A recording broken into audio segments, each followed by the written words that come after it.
C'est une expérience qu'on propose. Alors, il y a toujours ceux qui arrêtent, qui font le challenge, et à la fin du challenge, qu'on dit j'y suis arrivé, ouf, je vais pas repartir à ce que je faisais avant.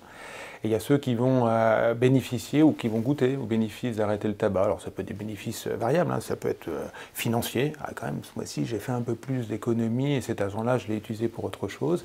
Ça peut être un bénéfice pour sa santé. Je me sens mieux pour respirer, mon activité sportive est meilleure, voilà. Je suis moins embêté ou j'embête moins les gens autour de moi, je suis moins occupé par ça, je suis moins focalisé sur est-ce que j'ai mon paquet avec moi, est-ce que je l'ai oublié, est-ce qu'il faut que je trouve un endroit, est-ce que j'ai... Voilà. Donc ça peut être une motivation pour se dire c'est quand même intéressant. Et puis il y a des gens qui vont consommer moins après. C'est-à-dire en disant moi je vais peut-être reconsommer parce que je ne suis pas encore tout à fait prêt à arrêter, mais j'ai compris que moins c'est mieux. Donc vont arriver à avoir une réduction parce que tout le monde n'est pas prêt à arrêter brutalement. Et même le mois sans tabac, ceux qui déjà diminuent avec les propositions ont déjà gagné quelque chose. Sur leur santé, ont gagné quelque chose aussi sur leur capacité à voir leur projet aboutir.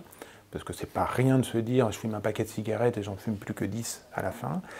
Voilà, et puis même pour le porte-monnaie, c'est toujours mieux. Donc il y a des gens qui vont s'en saisir pour avoir un arrêt brutal, d'autres qui vont être dans une démarche qui va prendre plus de temps, puis d'autres c'est juste le défi en disant tiens, j'y suis arrivé à l'année prochaine, quoi.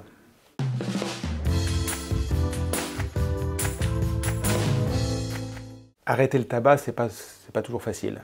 Et qu'on a besoin d'aide, et notamment d'aide nicotinique. Alors on peut le trouver dans la cigarette électronique, on a parlé tout à l'heure, mais ça peut être aussi avec des traitements de substitution nicotinique.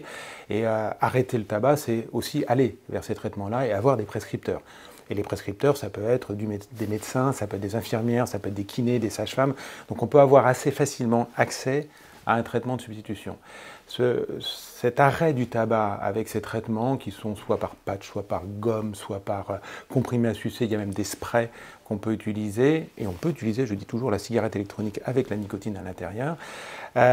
Ces traitements-là permettent de ressentir, mais ça assez rapidement, un bien-être au niveau respiratoire, peut-être une meilleure forme physique, moins obsédé par l'idée d'aller chercher le tabac et d'en avoir autour de soi. Donc il y a un phénomène qui peut être très rapidement libératoire. Je vais mieux, j'ai moins besoin de penser à ça, et je peux occuper mon esprit à autre chose, et physiquement, je peux me ressentir mieux.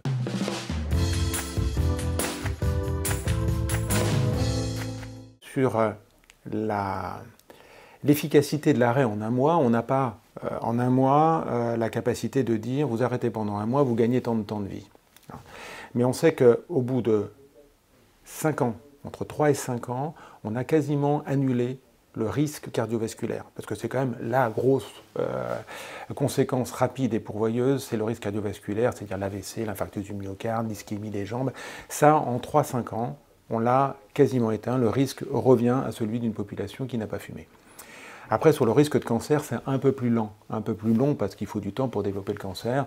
On estime à 10-15 ans d'arrêt où on retrouve un niveau de risque, si c'est rien passé d'ici là, identique à la population qui n'a pas fumé. Donc ça vaut la peine d'arrêter, mais ça vaut la peine d'arrêter longtemps. Ce n'est pas en un mois qu'on a des bénéfices. Les bénéfices qu'on a en un mois, c'est des bénéfices, on va dire, sur son état de santé, sur le dynamisme qu'on retrouve. Mais il y a des gens qui peuvent avoir des effets un petit peu différents, c'est-à-dire qu'ils sont obnubilés, ils sont fatigués, ils ont une espèce de coup de mou, mais globalement, c'est quand même mieux d'arrêter de fumer sur le mois.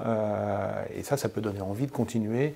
Et puis de penser à sa santé pour demain, après-demain et dans les années qui viennent, parce qu'il y a un impact sur la santé générale de ce tabac qui est majeur.